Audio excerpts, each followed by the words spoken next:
cómo empezaste a pintar? Empecé desde niño como todos, ¿no? Pero más bien en mi caso, o en el caso de yo y mi hermano, fue porque en mi casa mi mamá es pintora, mi familia también, de parte de mi mamá tengo 3 tías que se dedican a las artes plásticas. Fue como algo, y también de mi papá hacía serigrafía, publicidad, escultura, y siempre era algo que no se comentaba como tal quizá, pero lo veía muy natural y vivíamos de eso también un poco, o sea, era algo, podemos ver que sí puede hacer una carrera y se podía vivir bien de eso. Bueno, entonces desde niño tuve ese acercamiento. Con mi mamá empecé a pintar al óleo desde niño, te digo como todos, ¿no? Que pintamos en la escuela y que tenemos esa inquietud. En la secundaria, en la adolescencia lo dejo y es hasta acabando la prepa que me meto aquí a Bellas Artes, a un taller con Bernardo Calderón de figura humana, con modelo presente, y ahí es donde como que regreso y coincide que yo estaba saliendo de la prepa. Entonces, a partir del IPBA, ese taller que tomé ahí, me entero de la carrera de artes plásticas, en el Estatal de Artes Plásticas. Y pues yo creo que ya estando en la carrera es cuando realmente lo veo ya como algo que me puedo dedicar al 100%, ¿no? O sea, saliendo de la carrera como algo profesional. Y saliendo de la carrera, que también es todo un proceso, es donde yo, como les decía, o sea, también estando en la carrera también yo tenía mi obra aparte, mis investigaciones, o sea, pues me clavé y fue como lo que te enseñan en la carrera, que a veces puede ser un poco cuadrado quizá, o ya viene como las planeaciones de hace muchos años, pero tú vas vinculándote y vas googleando a esos autores y se va ramificando y conoces autores que no son los populares o los rockstars de las artes visuales mundial del siglo XX. Conoces a otra banda y otras generaciones o otros movimientos, y eso es lo que realmente me engancha. Y bueno, y ya saliendo de la carrera es cuando realmente yo me dedico aquí en este taller a producir o a tener una visión de realmente profesionalizarme en la producción de artes visuales. ¿Qué movimiento te enganchó a ti? A mí el expresionismo alemán y el neoexpresionismo alemán también. Y la pintura inglesa, o sea, Lucian Freud, Francis Bacon, Jenny Saville, ya más contemporáneo.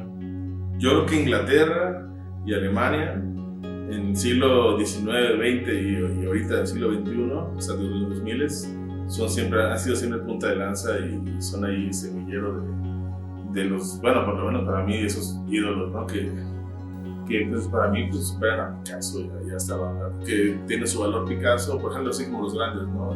Historia del arte occidental, yo siento más conexión con ellos, y obviamente pues yo como mexicano potosino del 2020, pues busco qué procesos llevan ellos para hablar de su entorno y de su presente, y yo hacer lo mismo con mi obra, ¿no?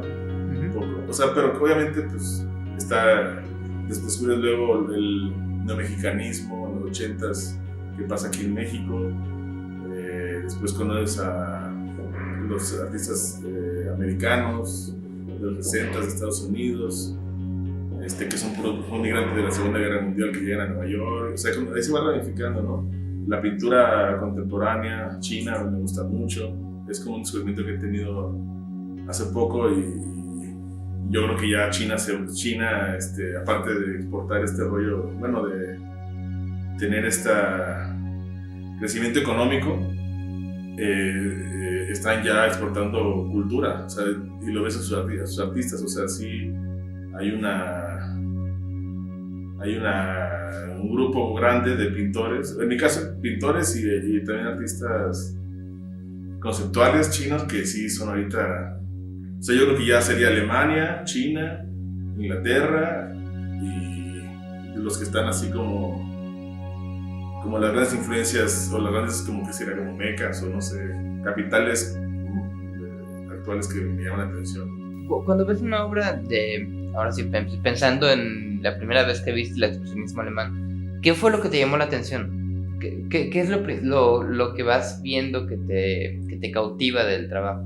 Del expresionismo alemán, pero visualmente el tipo de pincelada, es como, en ese tiempo era como volver a lo primitivo, ¿no? Volver a, en vez de tomar esos temas clásicos muy de 1800, un poco en Europa, que era retomar o hacer composiciones, pero haciendo como alegorías de la época clásica, o sea, de temas griegos o bíblicos, hablar de su presente más crudo, más visceral, y luego pues también investigas y cómo estaba Alemania o Europa antes, durante y después de esos años de la Primera Guerra Mundial. Pues eso aporta mucho, ¿no? Creo que a mí me gusta, por ejemplo, ver obras cuando doy clases también, ¿no? O sea, ver obras como... Hay una pieza de Hansel Kiefer que es en los 60, ¿no? Pero habla de su pasado como alemán en los años 60, en el que trabaja temas del nazismo. En ese momento estaba prohibido hablar de eso, pues, porque ya había perdido la guerra, había como una censura o autocensura de Alemania, de esos temas tabús como Hitler o el nacionalsocialista, pues. Y él se pone a hacer el saludo nazi en muchas partes de Europa y puntos históricos y tal, y pareciera que él es un neonazi, ¿no? Pero en realidad lo que está hablando él es que hayan sido errores o no, pues sí, errores en sus personajes o en la historia de su país es parte de su historia. O sea, lo que hicieron en ese tiempo, o sea, el presente es consecuencia de esos actos buenos o malos, y quién es para decir está bien o mal. Como que creo que hay muchas formas de interpretación, pero él no está hablando del tema en sí del nazismo, está hablando de lo, pues, ¿qué será? Como de lo humano, de reconocer de reconocer tu historia, pues, y eso se puede aplicar muy bien aquí en México o en cualquier país. O sea, son temas bien interesantes que se aplican, que son atemporales y que son universales y que hablan más de la condición humana, ¿no? Del humano y su instinto, no sé. Sí, es que está muy interesante porque los ejemplos que dijiste, tanto a excepción de China, el cual la verdad no conozco tanto, del China contemporáneo, pero todos tienen en común este elemento de la sombra, ¿no? De la sombra y la realidad contrastada con o sea, como lo que nos presentan y la parte visceral del presente. Entonces, eso es interesante, en particular cuando hablas también de los neomexicanismos, que pues son eso. ¿Crees que eso se aplica de alguna forma a tu obra? Sí, porque yo estoy hablando de temas, intento pues hablar de temas, por ejemplo, que yo veo aquí, ¿no? Podríamos pensar que en San Luis está creciendo de una manera muy grande de un tiempo para acá la zona industrial, eso ha traído que haya gente extranjera, mucha gente, deja tú de otros países, que sí, ya hay una colonia grande, hay colonias grandes de coreanos, de alemanes, de italianos, de japoneses, ya se empiezan a mezclar con o sea, sus hijos, ya empiezan a ver pues lo que pasó con los españoles, ¿no? En la colonia. Ahora yo con esto no quiero, como te decía el ejemplo pasado de este alemán que hizo esa pieza, no pretendo, y a mí no me gusta ese arte político o que cae un poquito en lo moralino, ¿no? En el juicio, sino que es lo que es, o sea, es lo que está pasando y cada vez lo vemos más. Obviamente es político porque pues sí, son empresas extranjeras que quedan aquí y que el mexicano va acabando cada vez como empleado, no como dueño, o no como generador de tecnología o generador de empleo y tal, que es un tema aparte, pero que las piezas que yo quiero hacer que te pueden llevar a esas múltiples reflexiones.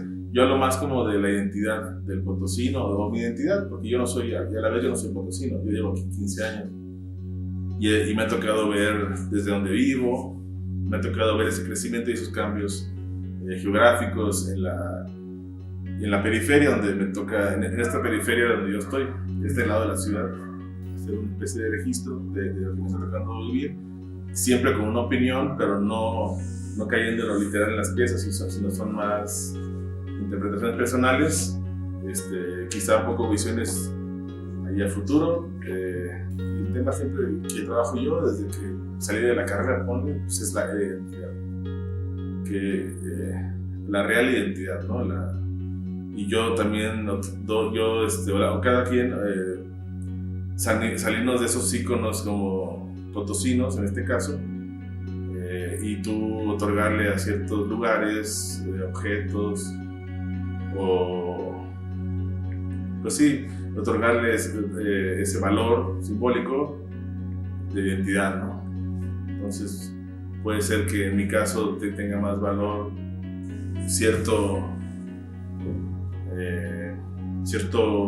local, ¿cómo se puede decir? Como el Oxxo, el primer Oxxo que llegó aquí por mi casa, que fue hace como 20 años o un poco menos, a la catedral.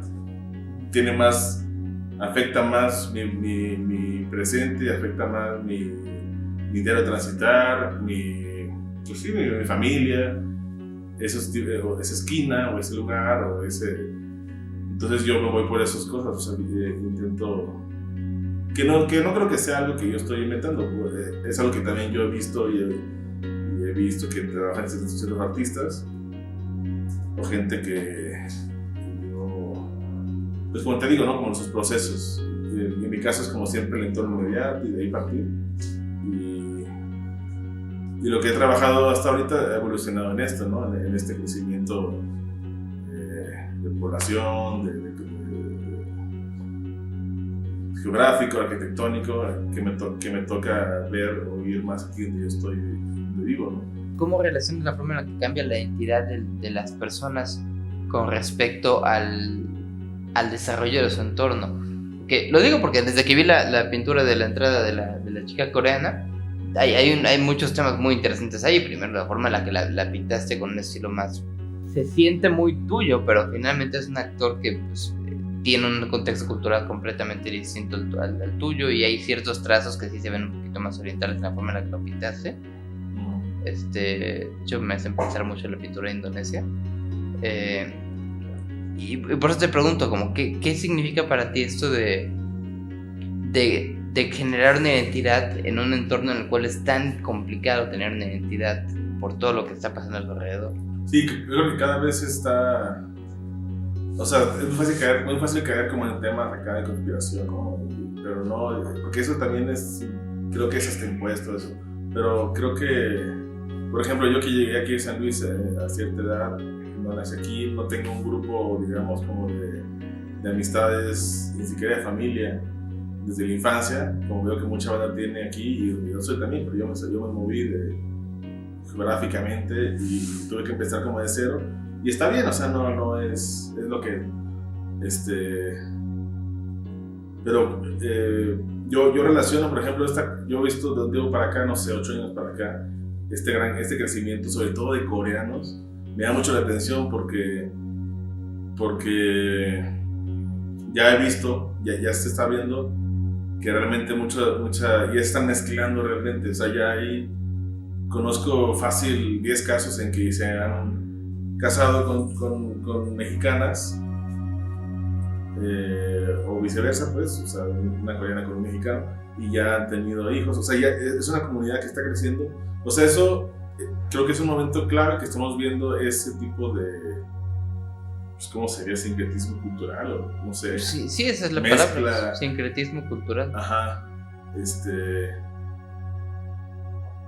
y a mí me llama la atención en particular, porque te digo, yo no soy de aquí, estoy viendo siempre tuve como también esa lucha de, pues, yo soy potosino o soy de mi estado de origen, y tenía como eso en la mente, y eso me hizo, al ver este crecimiento, agarrarlo por ahí, quizás a diferencia de gente que siempre ha estado aquí, lo veía de otra manera, ¿no?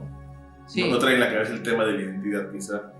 Y eso junto con una fijación que tengo hacia los temas de la arquitectura que estoy trabajando, entonces todo se junta y cuaja en este proyecto que estoy trabajando, que también se sigue son ideas ahorita, ¿no? Pero se sigue cuajando y sería como una mezcla entre pintura retrato, pintura de paisaje urbano, y usando esos elementos simbólicos para hablar de esos temas que quiero hablar, de culturas tan lejanas. O sea, uno de los temas más tocados ahorita en el arte contemporáneo, y bueno, yo lo hablo desde mi parte que es la literatura, es cómo generas referentes o con qué referentes tú trabajas como artista para que la gente entienda a lo que vas, o por lo menos se proyecte en lo que vas, en una época en la que estamos más individualizados que nunca y es más difícil encontrar referentes comunes para eso. Y creo que está muy interesante la forma en la que tu arte intenta generar esos referentes a partir de lo particular en vez de lo general. Es decir, tú en vez de estar buscando referentes universales, como hace rato que haces este pequeño comentario sobre el Amazonas, lo estás haciendo sobre tu perro. Claro. Y sin embargo, en ese referente particular hay una universalidad de la emoción que estás proyectando. Está muy interesante. Y todo eso parte de este ejemplo que te puse de esta pieza, como muchas piezas de estos artistas. Bueno, si te clavas, a mí me gusta mucho esa pieza de este alemán que lo hizo en los 60s, porque la puedes aplicar en cualquier lado. O sea, eso habla de censura, habla de doble moral, habla de política, de imposición, tal, pero también habla, pero visto desde lo personal, ¿no? ¿Entiendes? Tú podrás tener una interpretación como, sí, malditos capitalistas, ganaron los aliados, Estados Unidos e Inglaterra, y fueron los que los tienen hasta la fecha, no sé. Pero más bien como que no hay buenos y malos, es algo que se repite en todos lados. Cierto artista habló de su entorno, de su entorno político que le tocó vivir, y lo mostró de tal forma en que se vuelve universal y atemporal, ¿no? Y no es moral, no alecciona, no es panfletario. Aunque él en su vida puede ser de izquierdas o derechas o católico, no sé, o antijudío, no sé, no lo pone así, ¿se entiende? O sea, no. Eso es lo difícil, yo creo que en una obra de arte, ¿no? Mandar un mensaje, pero que sea, bueno, eso sería lo ideal, ¿no? O sea, que sea temporal, que pueda leerse, o sea, como una pieza que se hizo en los 60s por un alemán en el norte de Alemania, aplica en Matehuala, ¿no? Uh-huh. En ese sentido, te podré preguntar, y esta es como la pregunta que tratamos de mantener en todas las entrevistas, ¿cuál es, si es que alguna, la función social del arte?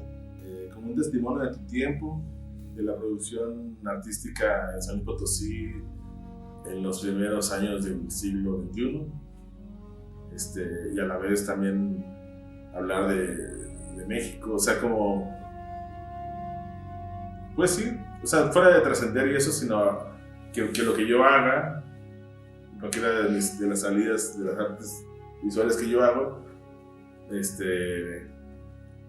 quede como testimonio o siga creando reflexiones o discusiones a futuro cuando se quiera hablar de un tema de México o de San Luis en las artes visuales.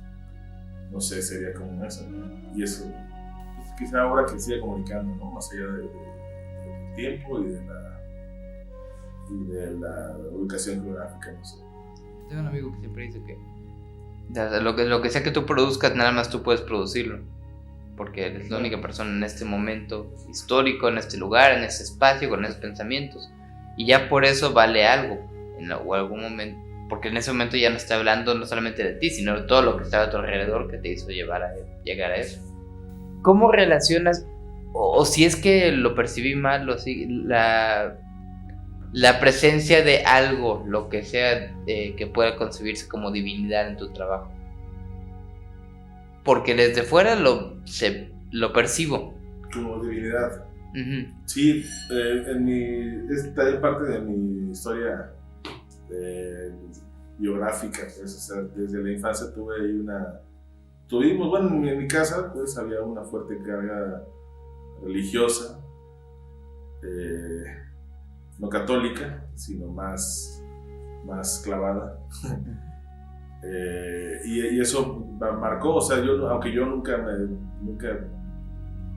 me metí realmente a ese mundo, la mitad de mi vida, o sea, yo creo que hasta los 14, yo creo, tuve una gran cercanía con ese ambiente y con esa ideología y esa forma de vivir la vida, porque sí yo lo veo como una burbuja donde viven ciertas religiones, ¿no?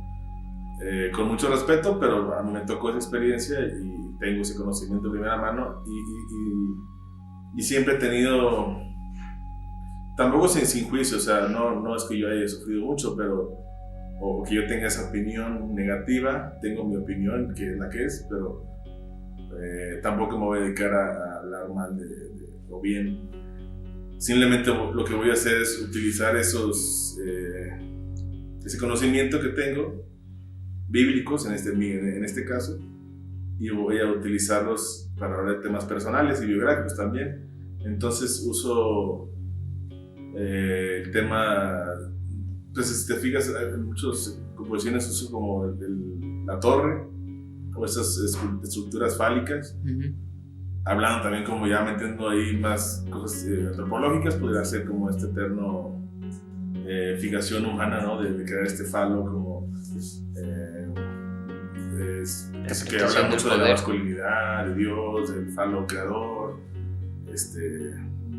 que tiene una connotación sexual que es muy interesante, pero también también es como esa interpretación de la antena, ¿no? de esta élite o estas ciertas personas que manejan políticamente a la sociedad, usando la religión y tal, para hacer, y son como intérpretes entre lo divino y lo terrenal, ¿no? Entonces la antena o el falo o la torre funciona como vínculo entre lo divino y lo terrenal, pero esta torre o este personaje funciona como intérprete de esto intangible y lo manda hacia abajo, y es el control de ahí, pues siempre el control político religioso de la sociedad, ¿no? de la humanidad. Entonces yo por ahí trabajo esos temas, no soy nada religioso tampoco, y también decir ateo ya es un cliché, o sea, yo tengo mis opiniones, pero no muy obvio, pero sí, no muy obvio lo represento, pero sí es algo recurrente que uso esas formas. Y es muy interesante porque incluso cuando estás pintando edificios o figuras arquitectónicas, el foco, o sea, visualmente ya está bien cuadrado para que veas el edificio, pero una buena parte se ocupa por la parte divina, por el juego de colores en los cielos. Por eso me interesó tanto esta y la que tienes aquí en la entrada. Esta. Ajá. Bueno, me parece como una aparición, ¿no? Como una visión de... Y en ese otro de acá, que son tal cual burbujas en el cielo. Sí. Bueno, son nubes, como nubes de la noche.